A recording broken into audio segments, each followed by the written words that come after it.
오늘 말씀의 제목인데 우리 지난주에 이어서 한번 따라해 주십시오. 평지가 되리라. 아멘. 우리 지난주 말씀 혹시 기억하시나요? 지난주에 이 말씀을 가지고 함께 했습니다. 큰 산아 내가 무엇이냐? 내가 수룹바벨 앞에서 평지가 되리라. 제가 어떤 포인트로 여러분에게 말씀을 드렸냐면 이게 미래의 예언적인 사건인데 주께서 우리에게 말씀하실 땐 이미 완료된 사건인 것처럼 말씀을 하신다. 그래서 이 말씀은 주께서 우리에게 네가 걸어가다 보면 모든 산이 평지가 될 거야 라고 말씀하시는 것이 아니라 이미 주께서 모든 것을 평정해 놓으시고 평지로 만들어 놓으시고 우리에게 하시는 말씀이다. 그러므로 주께서 우리에게 말씀하실 땐 주께서 그것을 이미 이루신 것을 믿고 기도하는 믿음이 우리 가운데 필요하다. 기억나시나요? 아멘. 좋습니다. 그럼 오늘은 이 말씀에 앞서 조금 한 구절 앞으로 가서 오늘 제사장 여호수아와 또 오늘 말씀의 주인공인 수룹바벨이 어떻게 49,897명 약 5만 명이라고 말씀을 드렸습니다.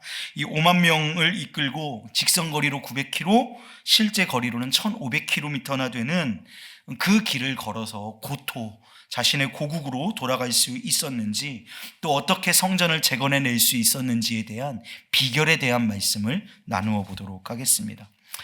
여러분, 하나님께서 우리가 가는 모든 길에 무조건 앞서 행하시는 것은 아닙니다. 여러분, 말씀을 오해하시면 안 돼요. 주께서 우리의 길에 앞서 가시고 우리를 인도하시는 분이지만 모든 사람에게 하나님께서 앞서가시며 그 길을 인도하시는 분은 아니라는 것입니다. 왜냐하면 각 사람에 따라 신앙에 차이가 있기 때문에 그렇습니다. 이 말은 어떤 사람은 하나님께서 앞서가시지만 어떤 사람에게는 그렇지 않으신다라는 겁니다. 이게 왜일까? 비결을 말씀드리면 하나님께서 길을 평탄케 하시고 즐겨 앞서 행하기를 위해서는 그 사람에게 갖추어야 할 조건들이 있습니다. 그러니까 하나님이 무작정 그냥 불특정 다수를 향하여서 내가 앞서갈게 너희는 따라와가 아니라 그렇게 앞서가시기를 즐겨 하시기 위해서는 그 사람이 갖추어야 할 조건이 있다라는 거예요. 여러분, 오늘 본문인 스가랴서 4장 1절에서 6절 말씀에서 하나님께서는 수룹바벨을 위해 일하시려고 그에게 내가 너보다 앞서가기 위해서는 네가 이런 것들이 있어야 되라고 준비시키시는 말씀이 등장합니다. 이 준비는요, 수룹바벨뿐만 아니라 우리 앞에 있는 산을 옮기기 위해 그 산을 평정하기 위해 우리도 또한 꼭 알아야 되는 내용이기에 오늘 꼭 이 말씀을 좀 짚고 넘어가실 수 있기를 바랍니다. 여러분, 하나님께서 우리보다 앞서가시기 위해서 뒤따르는 그 사람에게 요구하신 조건은 바로 그 사람의 심령이, 한번 따라해 주시겠습니까? 성령 충만. 네, 성령 충만한 상태가 되어야 한다는 것입니다. 여러분, 성경에 보면요, 성령에 대해서 말씀하시는데요, 데살로니가전서 5장 19절 뭐라고 얘기하죠? 성령을 소멸하지 말며, 사도행전 7장 51절 성령을 거스르는 사람이 있대요. 에베소서 4장 30절 말씀에 성령을 근심하게 하지 말라라고 말합니다. 그러니까 우리 가운데에서 성령을 소멸하는 자도 있고 거스르는 자도 있고 근심하게 하는 자도 있다는 말이죠. 여러분, 이렇게 소멸하고 거스르고 근심하는 자들은 우리 아버지 하나님께서 아무리 앞서 가시려고 해도 앞서 가실 수가 없는 거예요. 그래서 수룹바벨을 향하여서 뭐라고 말씀하시냐면 네가 성령 충만해야 돼. 거스르지 말고 소멸하지 말고 근심하게 하지 말고 성령으로 내 안에 충만해서 아버지께서, 우리 하나님께서 너보다 앞서 가실 수 있도록 네가 조건을 조금 갖춰. 이 말씀은 오늘 1절부터 6절까지의 말씀으로 하시는 거거든요. 비결이 뭐라고요? 성령 충만. 성령 충만이라는 것입니다. 여러분, 이런 거예요. 여러분들이 만약에 어떤 친구하고 백화점에 갔다고 한번 생각을 해보세요. 백화점에 가서 조용히 매너 있게 이렇게 쇼핑을 하고 있는데 옷가게에 들어가서 함께 간 친구가 막 옷 진열되어 있는 거 다 꺼내놓고 사이즈 없냐고 막 이렇게 척척 걸어놓고 막 매너 없게 막 종업원들에게 갑질하고 고함 지르고 막 이런다고 생각을 해보십시오. 여러분의 마음이 어떠시겠습니까? 불편하겠죠. 그리고 어떤 생각이 드시겠어요? 다음부터 앞으로 이놈이랑 백화점 오나 봐라, 이런 생각 드시지 않으시겠어요? 성령님도 마찬가지인 거죠. 성령을 거스르고 소멸하고 근심케 하는 그와 성령께서 동행하고 싶으신 마음이 아예 안 드시겠죠. 앞서가고 싶으신 마음이 없어지겠지요. 마찬가지라는 것입니다. 우리 안에 성령으로 충만하고, 반대로 말해볼까요? 소멸하지 않고 그분이 내 안에 충만하여지고 거스르지 않고 그분의 말씀에 순종하며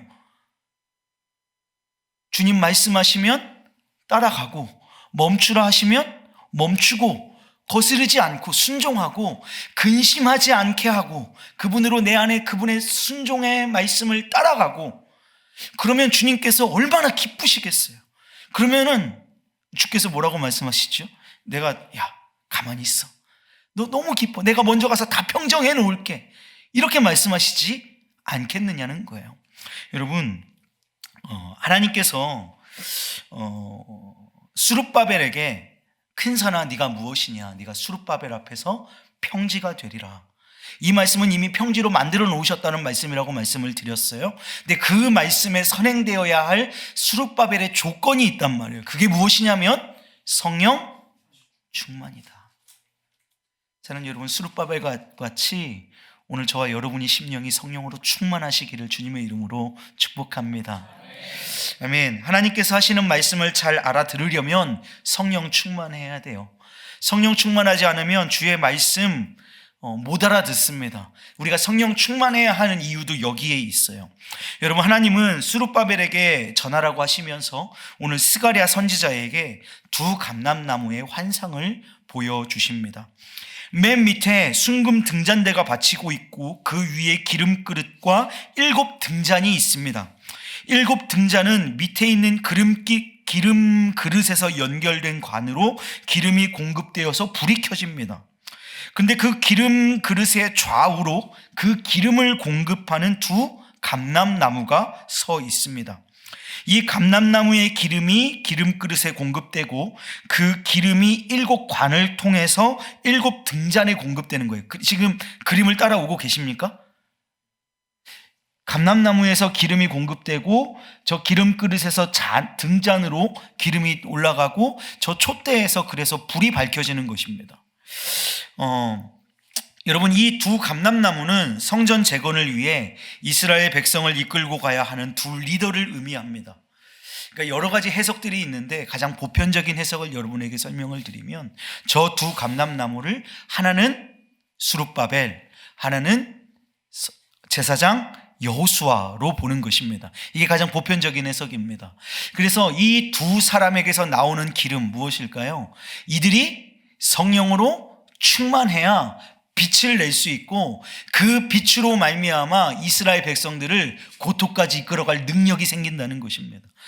뿐만 아니라 가는 것에 멈추지 않고 그곳에 가서 성전을 재건하는 그 일도 이 두 명에게서 나오는 기름, 여러분 그 기름은 어디에서 생성됩니까? 성령으로 말미암는 것이죠. 그러니까 이 감람나무의 기름이 비어져 버리면 능력이 없는 것입니다. 이 감람나무에 있는 기름은 무엇을 의미할까요? 성령을 의미합니다. 여러분, 성령으로 충만해야 네가 그 빛을 발할 수 있고 그 빛은 네가 그곳까지 갈 수 있는 이 많은 백성, 5만 명이나 되는 백성, 그 백성 그 먼 길 데려갈 수 있고 그리고 그곳에서 성전을 재건할 수 있는 능력이 나오는 거야. 그래서 네가 해야 할 일은 무엇이냐면 성령으로 충만한 거야. 주께서 스가랴 선지자를 통해서 스룹바벨에게 이 말씀을 하시면서 가끔 우리는 스룹바벨이 성전을 재건하는 일을 했다는 것을 우리가 알고 있기 때문에 하나님께서 스룹바벨을 향하여서 이런 노하우들을 조금 알려주시는 게 어떨까 하는 생각들을 저는 해보거든요. 그러니까 스룹바벨에게 가서 이렇게 벽돌은 어떻게 만들 것이며 어떻게 쌓아야 무너지지 않고 중심축을 어디를 잡아야 되고 이런 것들을 조금 환상으로 보여주시면 좋겠다라는 생각이 드는데, 스가랴 선지자를 통해서 스룹바벨에게 하시는 말씀은 벽돌 어떻게 만들고 몇 척으로 짓고 이런 게 아니라 네가 성령으로 충만해야 돼, 이 말씀을 하신단 말이에요. 그래서 오늘 6절 말씀은 이렇게 스룹바벨에게 증언합니다. 우리 한번 다 같이 읽어보실까요? 다 같이 시작. 이는 능력으로 되지 아니하고 오직 나의 영으로 되느니라. 아멘. 여러분, 성령으로만 가능한 줄로 믿습니다. 하나님은 아무나 쓰시지 않습니다. 그렇기 때문에 그분의 일꾼은 기름 부음을 받아 성령으로 충만한 상태를 유지해야만 합니다. 여러분, 수억 원짜리 자동차라도 기름 없으면 가다가 멈추는 것이 맞는 일입니다. 맞듯이 우리에게 그 성령의 기름 부음이 없다면 우리는 하나님의 일을 할 수 있는 능력이 우리 가운데 있지 않습니다. 힘으로 되지 않기 때문에 그렇습니다. 능으로 되지 않기 때문에 그래요. 오직 하나님의 영으로만 가능한 일이기 때문입니다. 하나님은 성령이 없는 사람을 통해 일하지 않으십니다. 성령을 소멸하고 성령을 거스르고 성령을 근심하는 자를 통해서는 어떤 일도 하지 않으십니다. 반대로 성령의 기름 부음을 계속해서 받는 자, 성령 충만한 자를 통해서 하나님은 자유롭게 그 사람을 통하여서 일하시는 줄로 믿습니다. 여러분, 우리가 성령의 기름 부음을 받아서 성령 충만한 삶을 살면 하나님은 우리 앞에서 행하시고 우리 앞을 가로막는 산을 평지로 만드시는 줄로 믿습니다. 산을 평지로 만드시는 전제 조건이 뭐라고요? 성령 충만. 이 성령의 기름 부음을 받아 성령 충만한 삶을 사는 것임을 기억하시고, 그 주님의 성령으로 말미암아 충만하심으로 여러분 가운데에 주의 일이 일어나고 여러분 앞에 놓인 여러 산과 강들이 평지가 되어지는 놀라운 복을 받아 누리시는 저와 여러분 되시기를 주님의 이름으로 축복합니다. 여러분, 오늘 말씀을 정돈하면서요, 우리 한 가지 조금 점검해 보아야 할 게 있어요. 그건 뭐냐면, 우리가 성령 충만한 삶을 추구하잖아요. 원하잖아요. 그래서 성령이 내 안에 충만하시기를 원하잖아요. 그런데 우리가 좀 반대로 생각해 볼 것이 있어요. 그건 무엇이냐면, 오늘 우리의 삶 속에 때로는 성령을 소멸하고 성령을 거역하고 성령을 근심케 하면서, 그래서 전제 조건, 성령 충만이라고 하는 전제 조건은 우리가 만들어내지 않으면서 하나님을 향하여서 내 앞에 있는 삶 평지가 되게 해 주십시오 라고 이거 떼쓰고 있는 우리의 모습은 아닌가 한번 점검해 봐야 한다는 것입니다. 여러분들, 우리가 교회 안에서도 그렇고 우리의 삶의 현장 가운데에서도 사역의 현장들이 이렇게 펼쳐지잖아요. 근데 우리가 때로는 일에 매몰되어서 진실로 하나님의 충만하심, 성령의 충만함, 하나님과의 교제, 동행하심을 놓치고 살 때가 너무나 많다라는 거예요. 그러면서 일만 해요. 여러분, 그 일의 열매는, 사람의 능으로 되는 그 열매는 여러분 한계가 있는 줄로 믿습니다. 그래서 오늘 우리가 점검해야 할 건 무엇이냐면, 내가 이런 일, 어떤 일을 이루어냈고 어떤 성과가 내게 있고가 아니라, 오늘 우리가 점검해야 할 건, 나는 과연 성령 충만한 삶을 사는가? 나는 성령으로 충만한가? 내가 성령님의 음성을 듣는가? 내가 성령을 소멸하지 않고 근심하지 않게 하고 그 성령으로 충만한가? 이것을 점검할 수 있는 오늘 저와 여러분 되기를 간절히 소망합니다. 하나님은 성령 충만한 자의 산을 깎아주십니다. 여러분, 오늘도 우리의 시선을 앞에 있는 산에 놓지 않고 전능하신 하나님으로, 내 안에 충만하게 거하시는 성령님께 옮겨가시는 우리 우왕중앙교회 믿음의 식구들 모두 되시기를 주님의 이름으로 축복합니다.